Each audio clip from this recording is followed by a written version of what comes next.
Papaya పండు మనందరికీ తెలిసిందే. కానీ దాన్ని ఎన్ని విధాలుగా తినొచ్చో తెలుసా? మనందరి ఫేవరెట్ టూటీ ఫ్రూటీ తయారయ్యేది పపాయతోనే. దీన్ని చాలామంది ఇష్టపడి తింటారు.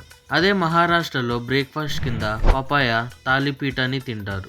గుజరాత్లో ఫాఫ్డా అండ్ డోక్లాతో పాటు పపాయ సాంబారో అనేది తింటారు.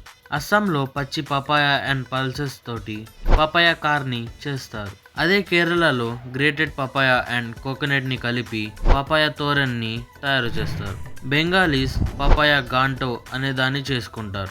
ఇంకా నార్త్ ఇండియాలో ఆలు పరాటా లాగా పపీతా పరాటాని చేసుకుంటారు. పపాయతో సలాడ్ని చేసుకొని డైట్ ఫుడ్ లాగా కూడా తింటారు. అదే పపాయతో చిప్స్ కూడా చేస్తారు.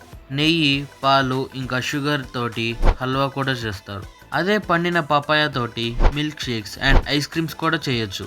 ఇప్పుడు మీరు దీన్ని ఎలా తినడానికి ఇష్టపడతారో చెప్పండి.